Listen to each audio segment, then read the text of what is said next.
movies, Right. believing that, okay, my husband and children are asleep, this is my me time, let me see a movie.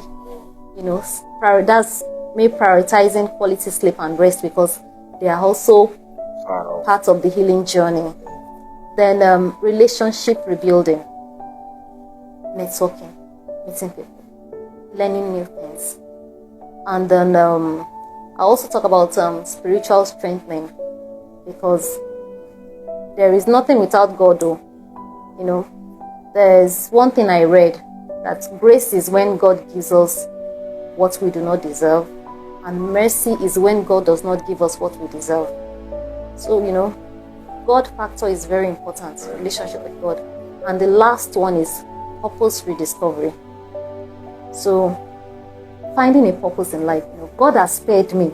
I have to find a reason to, to create impact, to make God even happy, that for sparing my life, I have to do something to, impact other people's lives as well, and not just be useless somewhere that God has spared my life. Even though God has a reason for sparing my life, I also want to make myself useful. I also want to be, how do I put it? To make an impact, to create my own culture to my society, to be resourceful. So those are the 7 things that surround my healing journey. Because in healing is not just about healing is about full life, full body, full mind transformation, not just a body that survived an illness.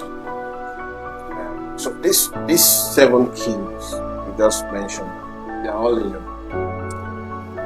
You've not written them. Yes. Okay. But I talked about them. Okay. These are things these are strategies that to make your journey. Yes. That's good. So, was there a point where during the course of your treatment, you had to combine some natural remedies or with the conventional treatment? Okay. You remember that I mentioned that in one of the communities I am, that there is this group admin, Mrs. Odedipe. She's we call her Prof. Based on the lectures she gives, although she's not a professor, but she's a passionate cancer wellness coach. Okay, so through her, I've met so many survivors, and there's one thing that I realized that is common to survivors. They take supplements, and apart from supplements, they also have this therapy, such as fasting, fruit therapy, water fasting. And these are things that she, has brought into the group. And there's like a timetable where we also, anybody, it's not a matter of us. Anybody that wants to be a part of it can also join. So it's like a collective way of living a healthy lifestyle. So I just look at the group. I find out the timetable for water fasting therapy, timetable for fruit fasting therapy, raw food fasting, and things like that. And I don't just want to say the name of the supplements that I use, but supplements are also very important in finding a balance to help the body increase its immunity. That is actually one of the goals. Just that you have to understand what type of supplements. So you don't just supplement on what your body don't need at that time. Exactly. And I read your book. There was this part where it was where you were with the surgeon, preparing you for chemo. And then there was a part where they said, don't take agbo. Don't take agbo. Yes. Specifically, don't take agbo and all that. What was your reaction to it at that time? Do you actually believe natural remedies can support? Was there at any point where you even tried? Because I read in one of the pages that you know what was funny to me at that time. When I read that part where the doctor said, "Don't take a book," I understand what. There's a part of that. And then down.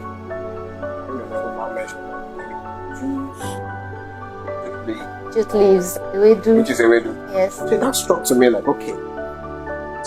But don't take agbo. Don't take agbo. But ewedu is a plant. Do you understand? Right. I'm not trying to contradict what they've given you. Yeah. What I'm trying to explain is that natural remedies makes Yes, I agree. whatever, even if it's not cancer, it plays a significant role. Funny enough, there are some people that they would even tell you they want the natural approach, strictly. And for some, they've already started the conventional approach, chemotherapy, everything. They just want something to.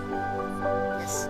Now, I'm saying this just to enlighten most doctors that it is possible to actually complement both. Do you understand now? Like jute leaf now. Yes. We do. Most people will say, don't eat this. I think where they are coming from is the contraindication, which I understand. Because if you don't understand, cancer is a terrain on its own. Yeah. The treatment is another terrain on its own. Yes. So, introducing another foreign, herb might also now complicate the treatment or makes it worse or less effective. Either of the two. That is why most times they say, don't take, or don't combine. But guess what? Today, in today's research, we don't just have a naturopathic oncology field. We also have integrative oncology, where we have medical doctors complementing natural remedies. Why is that? It's just to make sure that people don't go through so much pain. Because I'm saying this because I've seen a lot of cases where eventually God has spared your life. You are a testimonial, right? God's faithfulness. Yes. God is good to you. Yes. But for some people, they were not so, how do I put it now? Lucky. Or how do I, what's the best frame of mind? I'm sure even during your journey, yes, there were some people you met that started with their treatment. Yeah. And did not end. Just tell us a little bit about it. I'm sure you have some people you used to talk to. Yes. Two of my very close friends, their deaths really hits me. The first one was when I think it was after my third chemo, and my family became financially overwhelmed with the treatment cost. So a dear friend reached out to me and said, should we consider GoFundMe, creating a GoFundMe? And I said I wouldn't mind. So she said she would talk to someone. So I didn't even know the person she talked to is also a very close friend of mine. And he called me and said, Yetunde, I can do it for you. I just want to be sure that we are on the same page. Is it something you want? I said I don't mind. This is a matter of life and death. Why would I hide it? Why would I hide from who do I want to hide it from? Is it people that when I die they will still hear of my death? So he said, okay, I will do it. And when he did it, he shared it on his Facebook page, and I also shared it on my Facebook page. So a friend, reached out to me. She's the younger sister of my friend, but she's also my friend. Those kind of friends that they are sisters that are very close. So you can't be friend to one without being friend to the other. So she reached out to me and said, Yetunde, I saw something on Facebook. Your Facebook has been hacked. And I said it wasn't hacked, that it is true. And she was like, the Lord is your strength, and that she will keep praying for me, and she kept on checking me.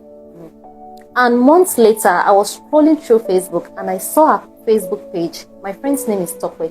And I saw her Facebook page, and the letters boldly written RIP on her picture.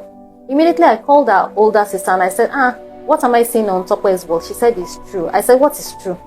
She said that the time that Tokwe called me, she didn't want to tell me that she also had breast cancer.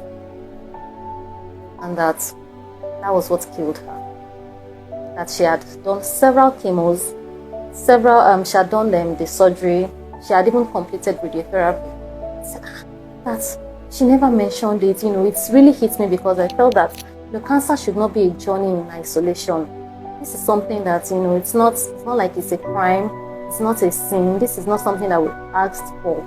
So I felt bad when that happened. Then the second person, this one is even closer to me than Sophie. This one is, we used to go for treatment together. We attended the same secondary school, and a moving force of personality. She was the sun in sunshine, and she was a single mom.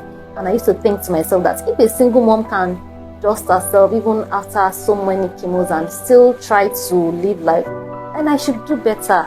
I'm getting moral support, then I should be able to not be down.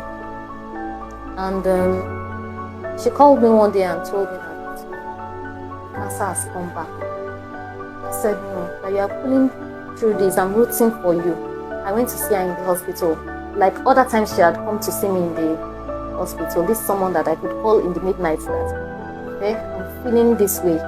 She had felt that way once ago. And the doctors, the drugs they gave me, pain medication, the steroids they gave me were not working. And she would say, have you tried this? Have you tried that? And they would work for me. So when I went to see her in the hospital, she told me she was already getting better, that treatment had started.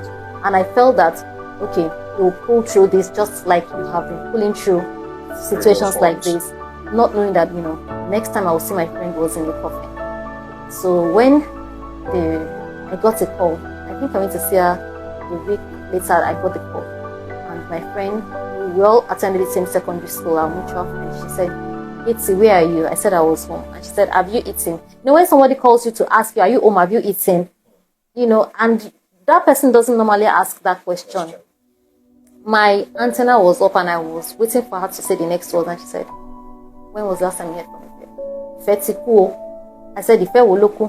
That Ife is alive now. That I started looking for our chats. I started looking through our chats. Ife is alive. Ife is not dead. She said, her son just called me. Ife is dead. I couldn't wait. That was around 9 p.m. If it was not 9 p.m., I would have gotten to Ife's house that day. But it was late. So the next morning, we went to Ife's house. I met my friend there. And it was because she was young and they had to bury her next day. It was a lot of emotional distress for me. Because apart from trusting God, that God would heal me, I also used that as a point of contact. Like, if God can do it for this person, He would also do it for me. So that means those kind of events kind of created this kind of trauma. Two emotions struggle with each other during that loss. And the two emotions are fear and grief. Fear that what's killed this person can also kill me. And then grief because of the loss. Wow, that's really on that's an effort, because that is a case of mental health issue, right? Which, if not properly taken care of, would also trigger a lot of emotions that may slow down your healing. Yeah, exactly. At that time, exactly. When you heard, how were you able to? It was not easy for me to get out of it. What was the coping mechanism? My coping mechanism was joining a community. That community. Because in that community, it's not as if we haven't lost people or we don't lose people. But we realize that trauma thrives in silence. And because trauma thrives in silence, that silence is what we should serve trauma of. So we do a lot of hangouts. We network, we talk about how we are feeling in the group. If in fact we share, I don't feel so good today, I miss my friend, and then you get a lot of sometimes calls, visits. So, but if one just keeps silence, that anxiety one can start to have anxiety about the one's prognosis. Like, where is this going to end? And trigger a lot of emotions. Wow, that's really insightful. So, what are those habits you think you had to stop before and then after. Yes. Before, I didn't used to pay close attention to eating more vegetables and fruits. Okay, so now I make a conscious effort when I'm coming back from work or anywhere. If I see fruits, banana today, watermelon tomorrow, and you understand, just to make sure that fruit is in the diet. Vegetable too as well. Then more of water, staying hydrated. Okay. Then cooking with those anti-inflammatory spices I told you about. Prioritizing quality sleep. The emotional release, which is for me writing. Okay.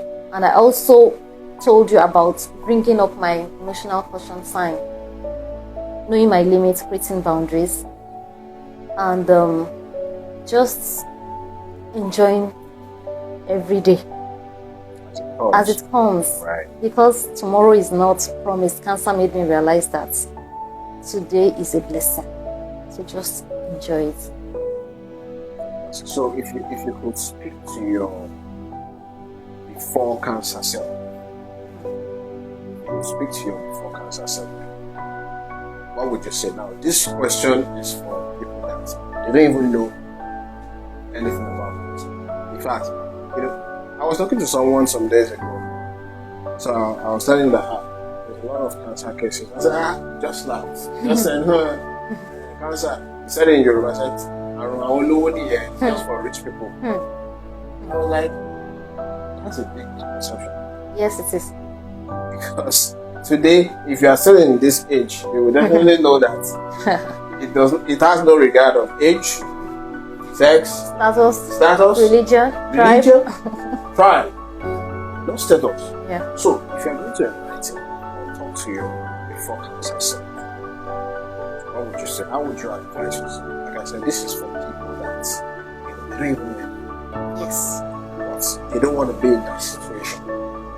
What would you say? Okay. What I would say, first of all, going for medical screening is very important, because some of who is at risk for developing cancer, being born a female is one of the risks. In as much as you're a female, some men do have breast cancer, but it's more common in women. So going for medical screening is very important, because early detection, then we owe it to ourselves as a duty to give our body a fighting chance when it is detected early. So medical screening, trying as much as possible to live a healthy lifestyle. What do I mean by living a healthy lifestyle? Now, I'm not just talking about diet. I'm talking about even the environment. Smoking, all those habits. Even staying in dusty environments or environments that are filled with carbon monoxide. Once you find yourself in places like that, trying to avoid, for some people, they don't even see it as anything and they just keep breathing it. But then also paying attention to the kind of skincare products you use. Before cancer, I used to spray perfume on my body. But after cancer, I realized that I started reading the ingredients, and I don't just want to risk it, and I would spray it on my clothes before wearing it. I've heard someone say, I don't want to spray it on my clothes because it will spoil the clothes. But you can spray it on your skin, but you don't want to spray it on your clothes because it will spoil the clothes. So the skin should it be spoiled? Living a healthy lifestyle, prioritizing mental health, quality sleep. You see that sleep, very important. Many people just take sleeping for granted. But even recently, I was having continuous headache, and I told myself, I'm not going to take it. I will sleep, I will drink water, and that was it. So sleep is also a healing, heals the body rest and all of that. Yes. That's funny. So to add to what you just said, part of the things that I also saw that would help. Yep. Sleep. Prioritizing sleep. Today, we're in that hustle culture. abdomen. I just end after the make money. Social media is now, It's not helping. people are getting that the message. I want to belong. So you start forcing your body to think this doesn't make sense. Creating a lot of stress, elevating your cortisol level, interrupting other hormones in the body system. These are part of the things, part of the ways you start. Number 2, you mentioned about skincare aspect. Very important. In fact, Household yes, items as well. definitely. They pay significant. I made a video on my page sometime last year. I think it was around November 2. I didn't just make that. I made my own observations. Because it's a couple people know. Once I apply, I just feel this lumpy sum under the armpits. And when I don't use it, You won't feel it. I won't feel anything. I did this same. Then I went online, started making research. People saying the same thing. I said, this cannot be it. I started asking other people to similar things. People were like, so people still use roll-on? They started applying alternative methods and all that. So I had to share my journey. If you go through my comment section, people were now sharing their own experiences too. So skincare plays a big role. Why? Because there are some hidden ingredients. Yeah. Parabens, phthalates, some chemicals that could disrupt The hormone. the hormones. Alright? Yes. Some could disrupt the gut health. Yes. In fact, once your gut, that's one of the early signs, you should say. Once your gut health is compromised, constipation, indigestion, bloating, and all of that, just go and make findings. You search. Serious screening. Yeah. Be sure. There's one hidden type of cancer people don't pay attention to. It's called hepatic cancer. Today you see a lot of people talking about, I have ulcer. They said I went to the hospital, they said I have ulcer. Just most ulcers are just symptom of something. So there's a root cause. Oh yes. There are different root causes of ulcer. If truly it's ulcer. It could be H. pylori infection. It's a bacterial kind of infection, which is contacted from food and water contaminations. So they get a lot of different stress. It's another factor. The trigger. Also, certain medication. Some people can do without pain relief medication. Let's say headaches. Small headache. Small distance. Okay. Continuous of these things disrupt the gut microbiome. And then, in the case of pancreatic cancer, it will just be giving you that symptom of ulcer. Take something that you feel relieved. There's still constipation. I've had someone that said,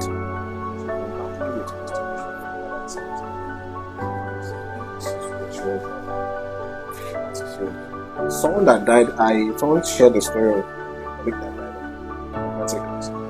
Even the doctors were just waiting for so many years. By the time they were able to detect what it was, it had already spread.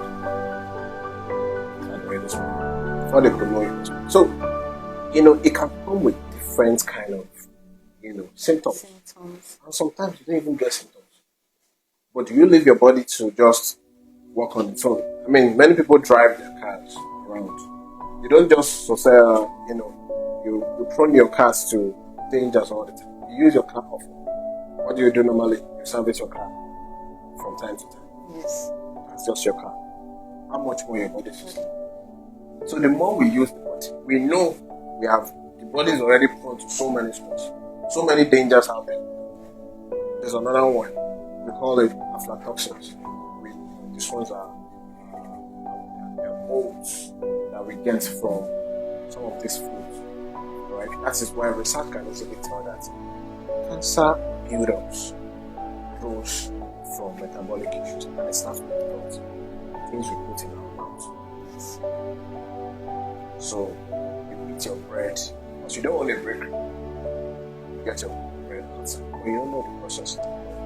flowers. How were they able to preserve them? Might that shock you? Fruits and vegetables are good, but the ones that have been planted, I'm sure you've heard of GMOs. Yes. That is another thing. On its own, yeah. The ones that are not even GMOs, how are they killing pests so that it doesn't affect pesticides? Even for vegetables. Oh yes. We are not living in marine seafoods too. Even the fish you are eating. Yeah. There's a lot of pollution. Legs, especially. Oh yes. Fluorides from your toothpaste. These little things. So we encourage people to, you have to now pay attention to everything. Because come to think of it, people will ask me, these things were not there. That's it's so prominent these days. Easy to tell. The hustle culture, chasing what is not lost. Do you understand? That is one factor. Alright? City culture. Everybody wants to be in the city. Someone shared, I was with a client some time ago, shared his elder brother's story with me. It's in the US. Work so hard. Stressing your body. Develop high blood pressure. When the time he comes home, he doesn't just come to Lagos. Lagos is congested, Lagos is polluted, Lagos is everything you can think of. He goes to them. Guess what? Once he's in the village, no medication. All he does, rest well, eat well, get close to nature. And the food is fresh from the farm. Everything is fresh. But you're in the city, all the processed foods, fast foods, all of this, anything I see, the water, just take it in. Now, I tell people this again.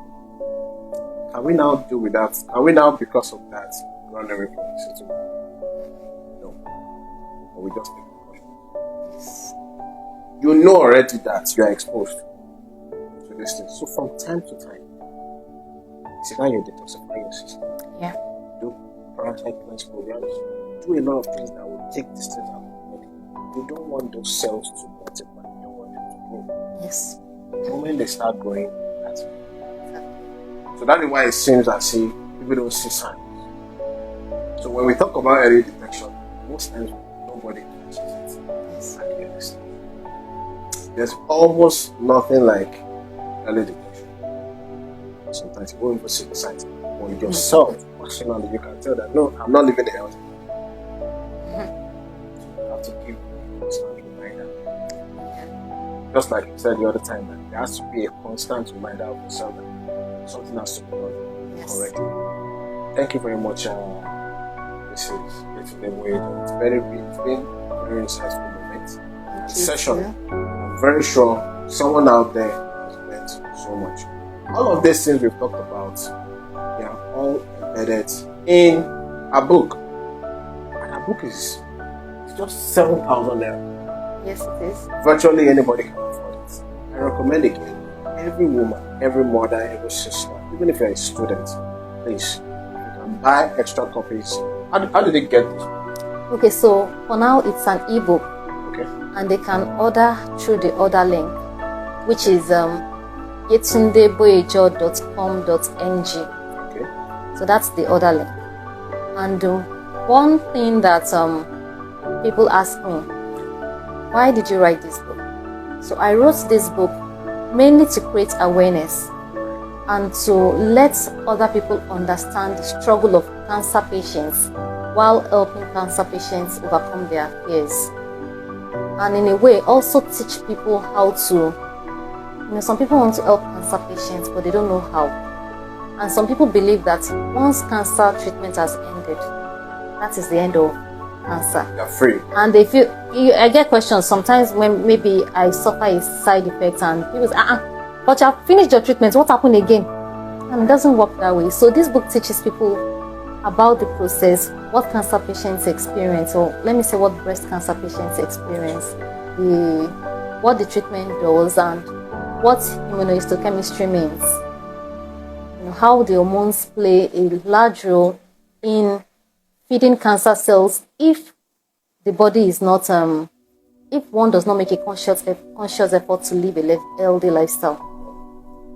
So I want to believe those are part of the things that inspired you to actually write the book, and also part of the things the readers should expect to find in the book. Right. And I must say it again that until you get the book and read, you get to understand. Like I said, it is not to create fear, it is just an awareness for people to understand.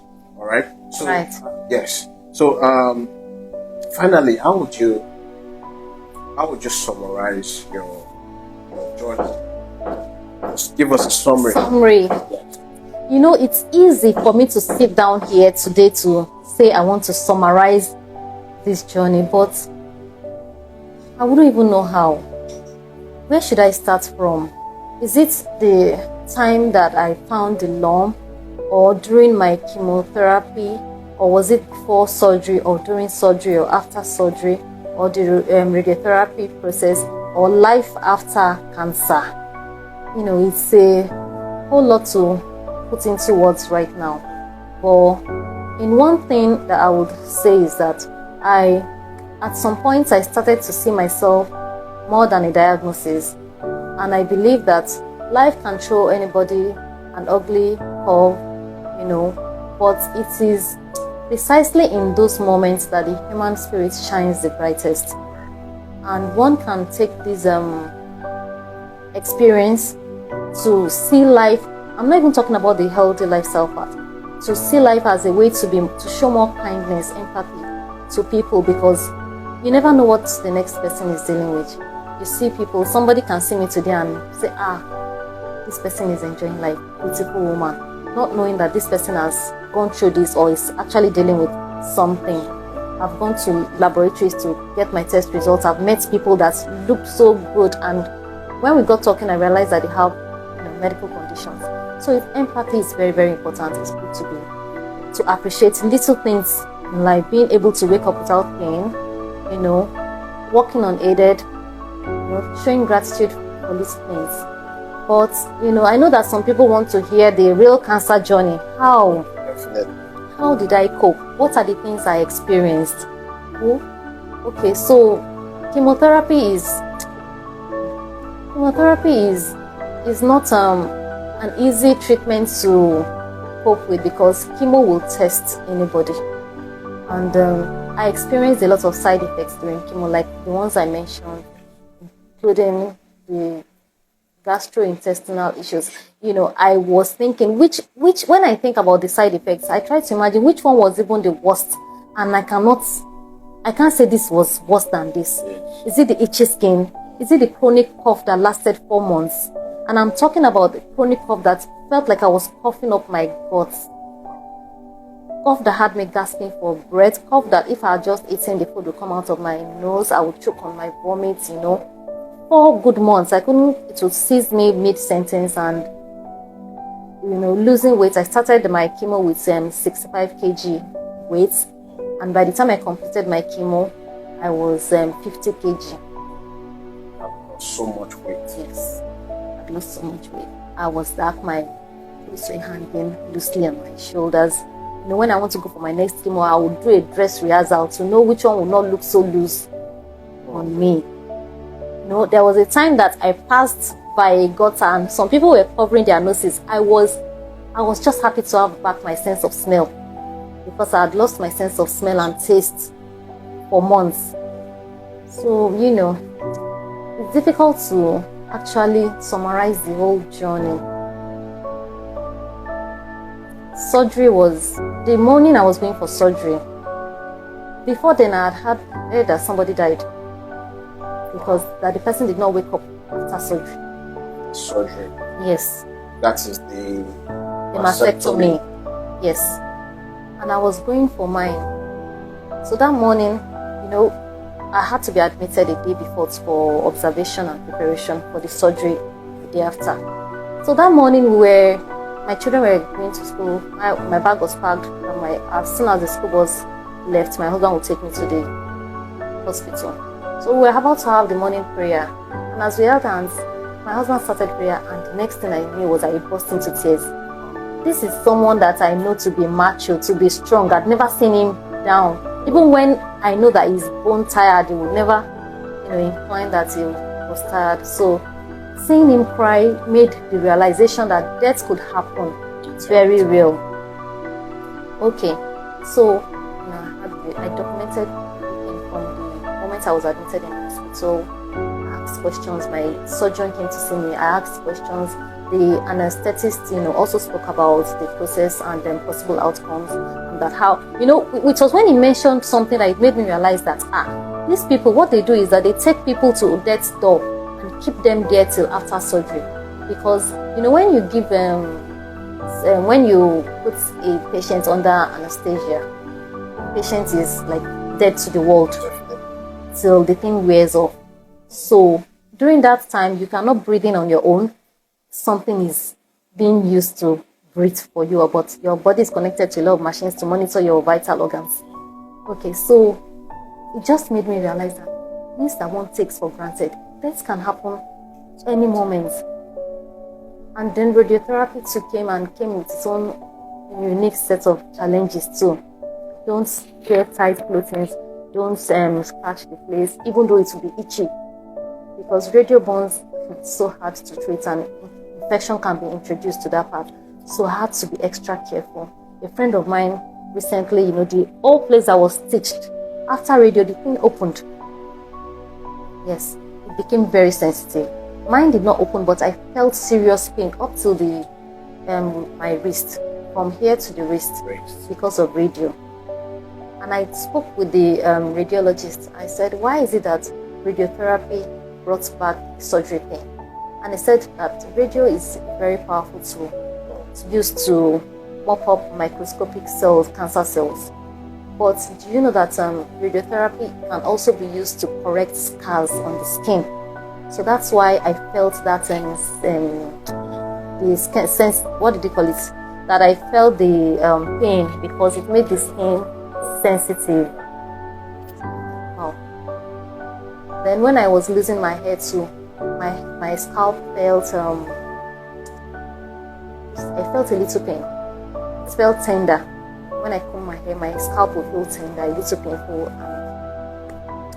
It was sometimes I would just try to be strong and say, oh, is it not just hair to grow back? But at that time, losing my hair, because my hair was very long and it was natural, but losing my hair, I was like losing my identity. But I had been prepared.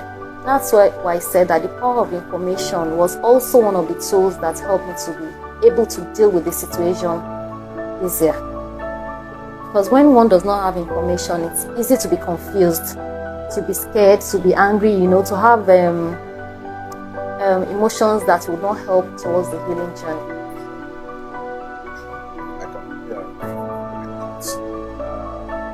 It's a journey that you can't strong support. And during the course of our session, actually, Mrs. Yetunde Boyejo's husband is here, and I think I'm going to have another session with him personally, getting to know his own side of the story. He's not our guest, quite alright. He's not our guest, but then I think I want to hear the story, how he was actually able to, also cope, because it's actually not easy taking care of, people in that kind of situation. Thank you very much, Mrs. Yetunde Boyejo. Thank you for coming around. Thank you too. For your honesty. Thank you for your openness. Thank you for giving and making yourself available to enlighten people, create awareness, to also influence people. And I must tell you also that everything we've said here today is just a tiny bit, just a summary. If you want to know the real things, get a book. We're going to share the link on how to get the book. It's just 7,000 naira. And I'm going to do something. It just came to my mind. So for those that, you know that genuinely you cannot afford to get the book. I'm going to pick 7 people and I'll pay for them. But you have to be genuinely sure that you cannot afford the book. So this is a token from me to you. But you know you can afford the book. Go and order for the book. I'm going to send it, for everyone to check. And also before Mrs. Yetunde leaves here, I have a token for you. Also from Alaga, courtesy from Alaga. It's one of our products. Thank you so much.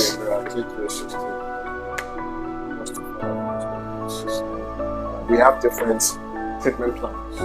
We have different protocols depending on the condition. We have therapy. So it does not matter if this is early detection. So even if it's early detection or you're already going through professional treatment, we need something to support the treatment. Come in at that time. So thank you very much. Thank you too for your passion, for your support, for what you do, giving hope to people and also treating people.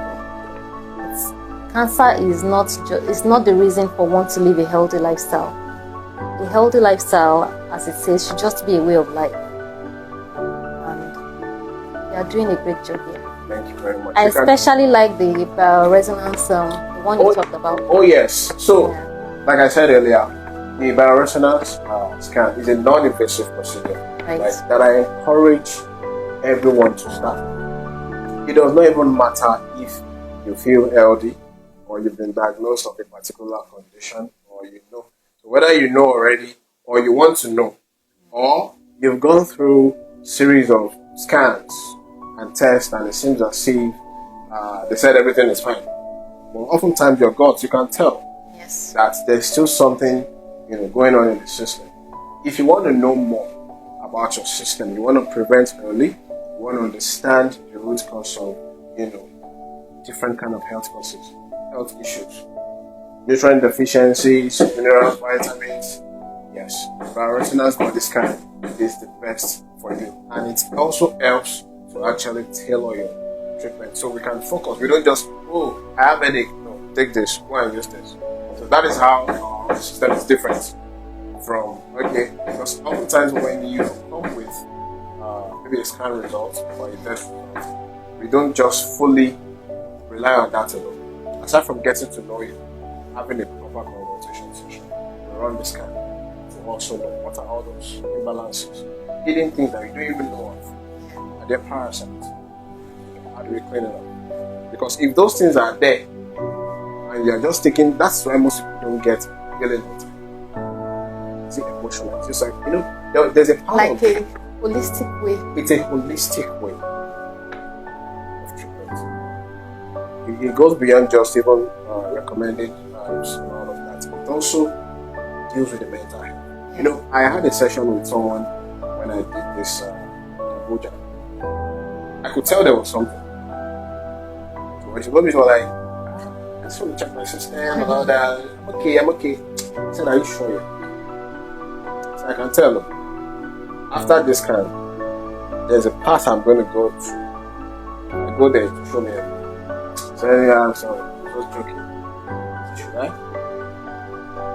She said, okay, let's see. And then I brought the system close to her after the scan. Okay. I took her to that particular table. She saw the table. Everything was extended. And guess what? What? Sorry, how did you get to? That is not me. This is energy. We radiate energy. Everything that is going on in the body system. In the past, even it predicts the things that you are probably predisposed to. Things you have to take caution of. Yes. Things you have to take caution of so that it won't happen. So you are looking for a holistic care. You are looking for a preventive care. Or you want to understand your body terrain. Root cause. Then you need to have a scan. I agree. Thank you for that. So, to our viewers, thank you very much for listening. Thank you for joining in. I want to believe you have learned so much today from our guest, Mrs. Yetunde Boyejo. So if you have further questions, you can drop them in the comment section. This live session is going to be posted on our Instagram page. And for those that were not able to join in, we have now created a YouTube channel which would also be shared. So you can go back and listen and also share this link with people. It's a journey. No fears, no worries. You can scale through the process. Understanding, awareness, and the right information on how to go about your journey and things you need in your body. And before we go today, Mrs. Yetunde. Yes, please. I want to believe you came with a message. I did. I did. Yes, because I want you to I'm dance. Always wearing my dancing shoes. You're always wearing your dancing shoes. Yes, let's see the energy we have today. And also, like I said, we're going to have your husband. Yes. I want to combine work, because I'm sure at some point you'll be the father, you'll be the mother, you'll be the doctor, and everything. Right. So that so much moments of training. Even after completing treatment, there was a time that I reacted to a drug I'm still on ongoing tamoxifen, hormone therapy. Okay, so I was told to use it for 5 years. 2 years have gone out of the 5 years. So after the 5 years, there's going to be a review to see if I should continue for another 5 years or just stop. Alright, so there was a time I got a reaction and I didn't understand how I was feeling. It was not in the house, it was outside the house. It was around I think 3 a.m. So I was looking for him. It was dark because there was no light. And then I was remembered last. I didn't even know that I had passed out until I woke up and I saw him beating my chest. So he rushed me to the hospital, but behind all the activity, I kept thinking about it because I put myself in that situation that this is something I did not expect. How would I feel to approach my husband and he would just fall lifeless on the floor and I would start beating his chest that wake up. I tried to put myself in it. So I know that this is just one of the many cases that have passed, and truly I know that he would have his own physical and emotional things to say on this journey. That's super amazing. Thank you so much for sharing today. Thank you too. Yes. Our coordinator, do we have our music yet? Okay.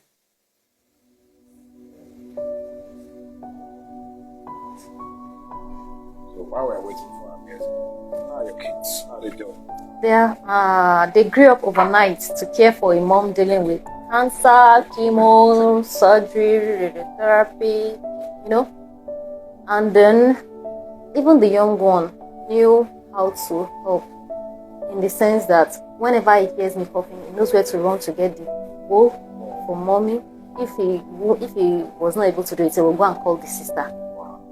And he also paid attention. He would reduce the volume of the TV so that when I was calling for anybody, he will run.